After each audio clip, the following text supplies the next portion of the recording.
आज हम एक नया टाइप पढ़ने वाले हैं और ये बहुत इम्पॉर्टेंट टाइप है। तो ध्यान से देखिएगा ये क्वेश्चन कैसे होगा।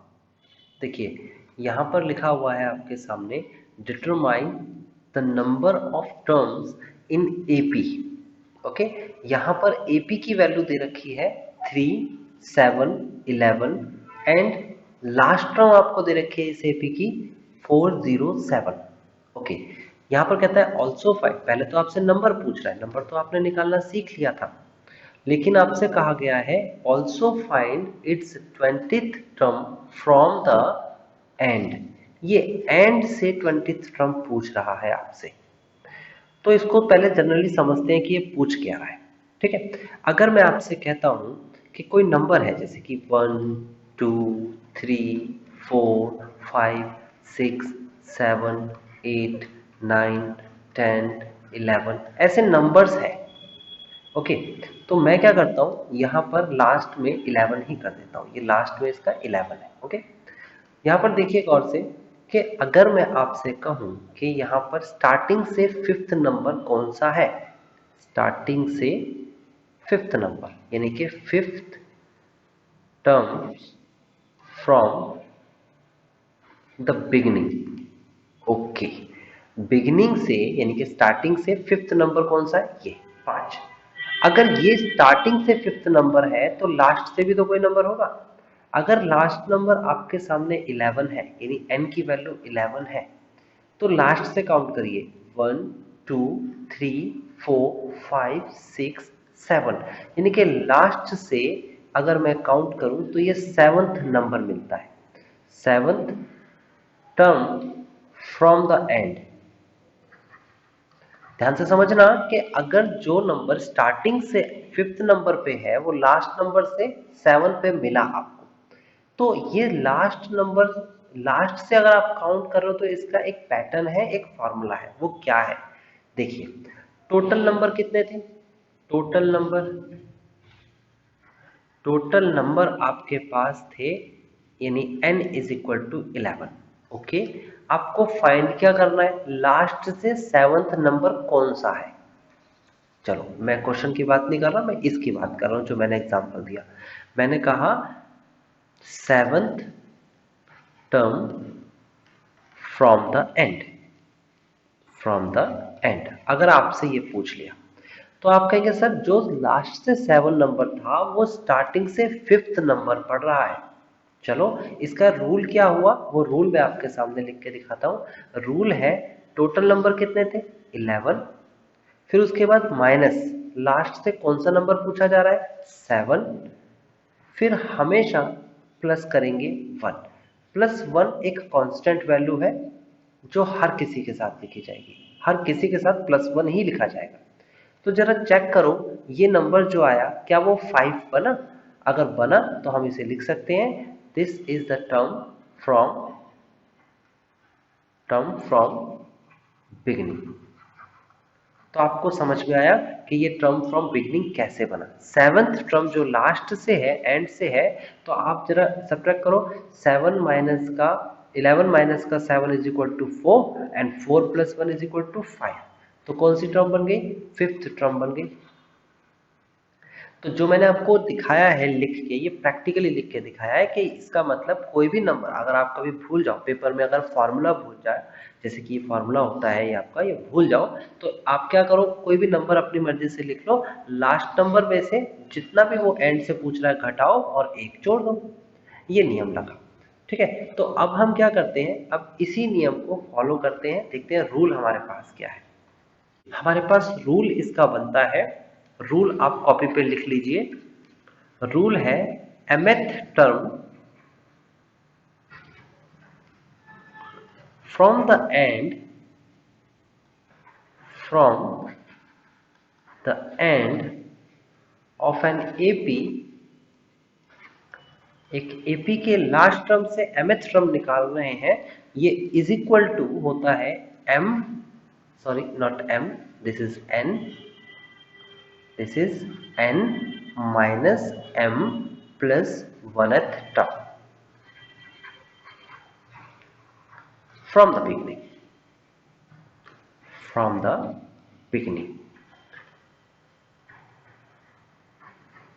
ओके। तो स्टार्टिंग से वो फॉर्मूला क्या बना, m यानी कि लास्ट टर्म माइनस m यानी कि जो वो पूछ रहा है लास्ट से कौन सी टर्म, और +1 हमेशा लिखा जाएगा कांस्टेंट है। तो इस फॉर्मूले के बिहाफ पे हम देखते हैं हमारे पास क्या क्या है। तो देखो सॉल्यूशन में हमें सबसे पहले तो एपी लिखना है। एपी की सीरीज दे रखी है आपको 3, 7, 11 and so on to last term 407। Okay, last term दे रखी है आपको 407। हमें क्या क्या चीज की जरूरत है, देखो सबसे पहले तो हमें ए पता है, 3 है ए, फर्स्ट टर्म होता है। उसके बाद हमें पता है D, D is equal to 7 minus का 3 and this is equal to 4। Okay, उसके बाद हमें ए एन की वैल्यू पता है, ए एन की वैल्यू है 407। तो ए एन का हमारे पास फार्मूला भी पता होना चाहिए हमें। ए एन का फार्मूला यहाँ पर लगेगा a plus N minus one into में d इज इक्वल टू 407, जिससे n निकाल लिया जाएगा। तो n कैसे निकलेगा, देखिए a की वैल्यू है 3 प्लस एन माइनस वन और d की वैल्यू है 4। तो ये हो जाएगा आपके सामने 3 plus 4n minus 4 is equal to 407, then 4n minus 1 is equal to 407। 1 को राइट साइड में लेके जाइए तो ये जाएगा 4n is equal to 407 plus 1 and this is 4n is equal to 408। 4 divide में आ जाएगा तो n is equal to 408 divide by 4 and n की वैल्यू आपके सामने आ गई 102। आप समझ सकते हो n की वैल्यू कैसे आई। हमारे पास n भी है, हमारे पास a भी है, हमारे पास d भी है। अब हमें तो सीधा सीधा फार्मूला लगाना है। हम फार्मूले में क्या लगाने वाले हैं, देखिए हमारे को क्या निकालना है, mth टर्म की जगह पर हमें n, पहले तो दो चीज पूछ रहा है, देखो एक तो आपसे पूछ रहा है determine the number, number of terms पूछ रहा है, तो नंबर तो बता दिया 102। ओके, अब कहता है find, also find the 20th term from the and. तो एंड से 20th टर्म है ना, एंड से 20th टर्म का मतलब हो गया कि m की वैल्यू आपको यहाँ पर 20 दे रखी है। ओके, तो यहाँ पर लिखेंगे 20th term from the end is equal to होता है क्या, n यानी कि 102 माइनस m यानी कि 20 प्लस 1, जो भी आएगा यहाँ पर इतनी term from the beginning, from the beginning. Okay, तो क्या समझा आपने, ये जो मैंने नियम लगाया मैं फिर से रिपीट करूंगा, ये आपका क्या है, n है, ये आपका m है, ये हमेशा फिक्स रहेगा। जब भी आपसे लास्ट से एंड से कोई भी टर्म पूछ रहा होगा तो आप वैसे ही क्वेश्चन करना जैसे आपने स्टार्टिंग से किया, नया रूल मत बनाइएगा। ओके, कई स्टूडेंट इसे कुछ अलग तरीके से करते हैं, वो पीछे से स्टार्ट करते हैं, इसे फर्स्ट टर्म ले लेते हैं और फिर स्टार्ट करते हैं ना, यहाँ पर कॉमन डिफरेंस यहाँ से यहाँ था तो आपकी बार यहाँ से यहाँ हो जाएगा। लेकिन आप ऐसा मत करिए, एक रूल लगाइए वो बेटर है, वो भी रूल बेटर है, आप चाहो तो कर सकते हो अगर आपको कनेक्ट करता है। फिलहाल मैंने आपको ये रूल सिखाया है एंड से कैसे निकालते हैं, ठीक है। तो फिलहाल यहाँ पर हम बात करते हैं 102 में से अगर 20 लेस करूंगा तो ये हो जाएगा आपके पास 82, और फिर उसके बाद 1 प्लस करूंगा तो आ जाएगा आपके पास कितना, सॉल्व करके बताइए ये कितना होगा, ये होगा 83। ओके, तो ये हो जाएगा 83 यानी कि 83rd term from the beginning, from the beginning. तो आपको समझ में आ गया, स्टार्टिंग से 83rd टर्म पूछ रहा है वो आपसे। तो स्टार्टिंग से 83rd टर्म का मतलब आपको क्या करना है, सिंपली 83 का फॉर्मूला लगाना है जो कि होता है a प्लस 82d। आपको पता होना चाहिए फॉर्मूला कौन सा लगा, ये फॉर्मूला लगा है आपके सामने। और ये फॉर्मूला क्या होगा, अगर n की जगह 83 है तो उसमें से एक कम कर देंगे, 83 में से एक कम करेंगे तो 82 आएगा, तो यहाँ पर 82 लिखेंगे। ए की जगह पर कितना है 3, 82, डी की जगह पर कितना है 4। कैलकुलेशन सही करनी है आपको तो कितना हो जाएगा, 4 to the 8 and 8 four the 32। Then finally आपके सामने जो आ जाएगा वो आ जाएगा 331। This is A83। तो आपको दो चीज पूछ रहा था, आपको दोनों का जवाब ऐसे लिखना है, आपको लिखना है hence total terms equal to 100 and total number of terms लिख लो, चलो total number of terms.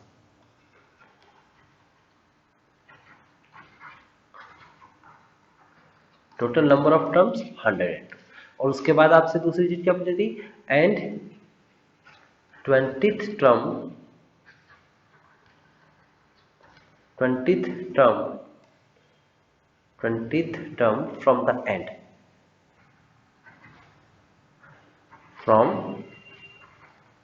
And यानी कि लास्ट से 20th टर्म क्या होगा 331 and this is the final answer.